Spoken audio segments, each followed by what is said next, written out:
It's time now for the political analysis of Fromm and Fuller. Al Fromm, former political advisor to President Bill Clinton, and Craig Fuller, former political advisor to both Presidents Ronald Reagan and George H.W. Bush. Good morning, all.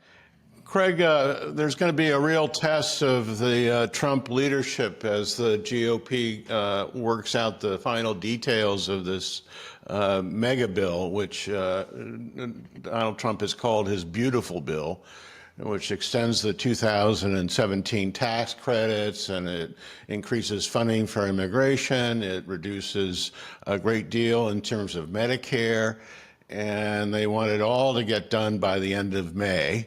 And I guess it seems to me, especially since there now seems to be some Republican resistance from hardcore budget conservatives, that this could be a mega disaster. What do you take?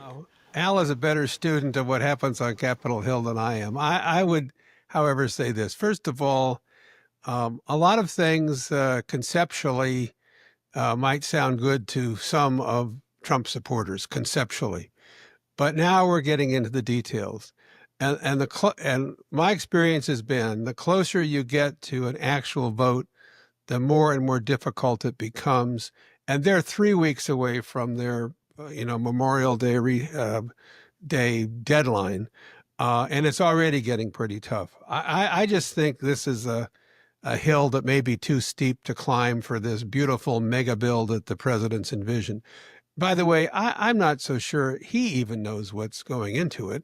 It just doesn't. It just doesn't follow that you can, go out across the country to his own supporters, in the middle of the country, and slash Medicaid spending or do other things that are going to deeply affect millions of people. And so Republicans from these many states are coming back and going, well, not so fast. Well, that's not really what people thought they were voting for. So I think they're running into stiffer and stiffer headwinds. However, their other problem is that if they can't get this done before they go into a Memorial Day recess, these elected officials go home. And then they have to explain A, why they didn't get something done, and B, they have to get into some of the details they don't really want to get into. They'd much rather go and say, we passed the big, beautiful bill. So I think the pressure on the Hill is growing. The other thing I would say is I honestly think this White House may well have reached overload. There are some real anomalies. There was a story last week that Defense Secretary Hegseth met with the president one-on-one. The president made some comment about, if they can't make more progress in Ukraine, maybe we should just hold up some shipments of arms. So Hegseth did it and instructed that it be done. And then suddenly there was a panic over why weren't the weapons showing up that had been promised. And nobody knew why. And it was traced back to this kind of conversation in the Oval Office. Well, that's not the way, the White House and the Defense Department and the National Security Council have ever operated. You have written recommendations, you have a decision memo, and something gets done. And it is not just an offhanded comment that the Secretary of Defense should go operate on. The other one is in this morning's news, actually it was late last night, which I just find astounding, is that the FBI director, Kash Patel, went up on the Hill to discuss the president's budget as it pertains to the FBI and said, well, this really isn't my budget. My budget doesn't have these cuts. And, we're not really working on who we're going to lay off because we need more money than's in the budget. This is, in any administration, Republican or Democrat, you just don't do this. Your testimony is approved by OMB. It's got to be consistent with policy in the president's budget. So now they have a FBI director kind of off the reservation. And I guarantee you, every other agency head is looking to see what happens to him before they go testify. So I think we got a long ways to go before we get an answer. Al, what's your take? We go through these fights periodically. I've been involved on Capitol Hill for almost 6 decades, and I can't remember a time that at some point or another we weren't fighting over, the budget or the balanced budget amendment or some sort of fiscal issues.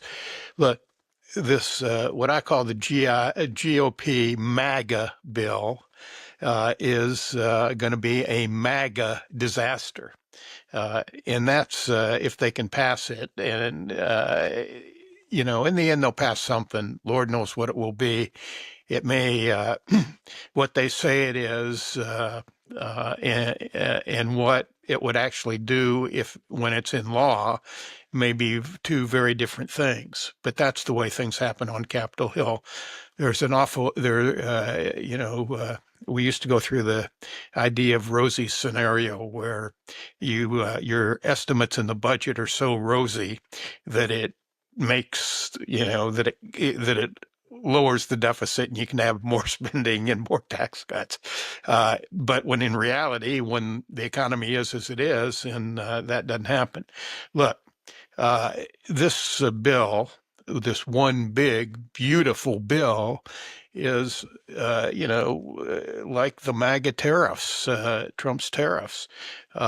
If in any way, or if it passes anywhere in anywhere near the form that it probably is in now, it will have more self-inflicted wounds on the economy. It will hurt people who were the core Trump supporters. The American people go to work every day and play by the rules.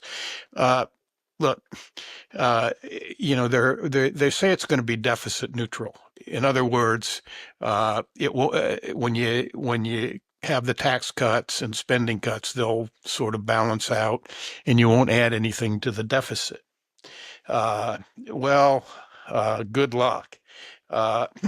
Because, this is one of the places, again, where reality TV hits reality. When just like Doge, where, as Craig pointed out last week, the cost of Doge are more than the savings.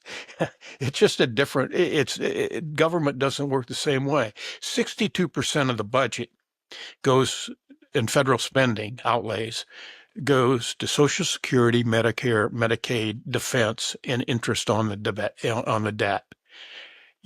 So what does that mean? If you're going to get they want to get $2 trillion in cuts. That's basically a third of the budget. You just can't get there without cutting Medicare or Medicaid, and so they've got big cuts in Medicaid. I don't know what the exact number is, but yesterday the CBO came out with a report that said if those cuts go through, 10 million people are going to be thrown off of health care and Medicaid. That sort of got a bunch of moderates in swing districts who are already seeing Trump's poll numbers in their districts in the toilet and threatening their reelection, saying, do I really want to have to explain why tens of thousands of people in my district got thrown off of health care because of what I did? So they're balking. At the same time, your own Andy Harris is leading a group of fiscal conservatives who, are trying to insist on this $2 trillion in cuts. You just can't get there. And this, they also want to add some more tax cuts. The moderates want to make more state and local taxes deductible because most of them are in blue states that have higher taxes, and then Trump wants to add no taxing on tips and Social Security and overtime. And the numbers just don't add up. And then Trump's best friend, Chairman Powell of the Fed, came in yesterday, and when the Fed met, they didn't do anything on interest rates, but in Powell's speech, he said that while we haven't seen it yet in the numbers, it is likely that inflation prices are going to go up and the economy is going to slow and unemployment's going to go up.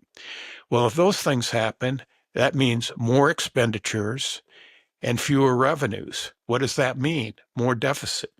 So the point is, this they're playing with fire. They're already playing with fire with the tariffs on the economy, and they're going to throw more gasoline on it with this bill. So, I think the best thing that could happen is actually that Andy Harris and the moderates get into a fist fight on the floor and nothing happens in the House until they get a more reasonable bill. Craig, I was surprised this week to see this interesting contrast between two former presidents. As you might know, George W. Bush has not accepted the invitation to go to the White House for the unveiling of his mother's portrait, Barbara Bush, which gives you a really significant indication of how much he does not want to get into the public limelight again. And a couple of days later, we see Joe Biden coming back from recovering from the Democratic White House loss in November with a very critical interview with the BBC about Trump policies. I wonder, does that help anybody to have that happen? So you definitely have two different approaches. I'd say that George W. Bush has refrained from engaging, and the unveiling of a portrait is probably not what he really wants to be involved in, standing next to President Trump. Certainly Biden doesn't want to be standing next to President Trump either, and went out and did this interview. Now, I watched the entire interview, and in its entirety, as I was watching, I thought, it's too bad this isn't an oral history project that could kind of sit on the shelf for a while and let people view it over time, because it's worthy of listening to the experiences he's had and given the relationships he's had. The trouble is that somebody's strategy of let's do a soft BBC interview never was really very sound, because clearly President Biden was going to be taken into this whole area of, did you stay? Did you remain in the campaign too long? What do you make of what Trump is saying? And it put him into a position and a place that he seemed to be uncomfortable with, frankly. When he was talking about his own experiences in the past, it was much more even keel. I think he knew he was kind of wading into some troubled waters. I listened to some of the commentary from Democrats, which was rather harsh, not really wanting him out there. I think they feel, even if they don't have a clear voice for the Democratic Party at the moment, they don't want his voice to be, back in the news again. I personally I don't think it's that troubling. I don't think, voters are somehow going to be confused about who's leading the Democratic Party just because former President Biden gave an interview. There's other reasons why they may wonder who's leading the Democratic Party than that. But I think he would be well served to follow the Bush example, perhaps, and hold back for a time. There's just one other point I want to make, but it does go to the approach and the style of presidents, and that is that I never felt, I disagreed from time to time with Joe Biden, but I never felt he was completely misleading or knowingly misleading people by what he said. What Trump is describing in a recent interview about the economy, that, inflation is down. It's not down, it's up. That prices are falling. They're not falling, they're rising. And that the Fed chair is only standing still on interest rates because he doesn't like me, says Trump.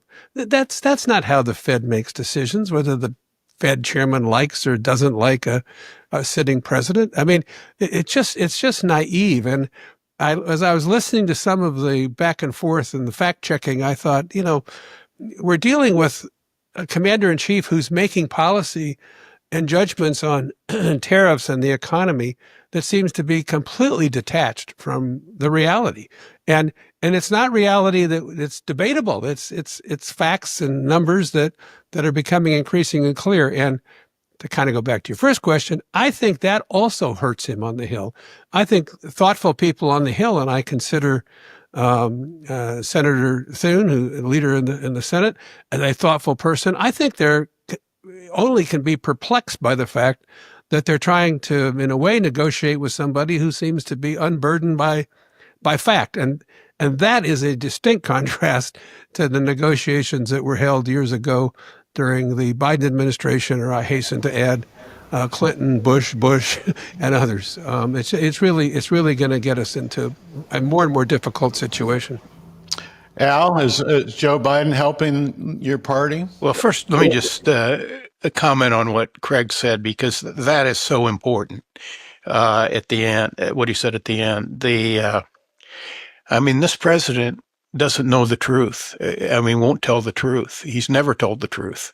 But the difference this time is he is undertaking policies on his own whim that can cause real damage to the American people and to the people who voted for him, and the people he promised, that he'd reduce inflation on the first day to.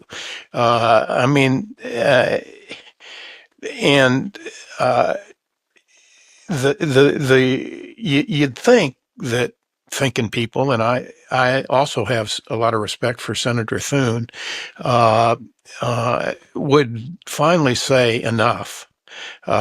You just think that would happen, and hopefully it will. One of the things, these policies are so crazy and so damaging that they're starting to make an impact on the voters.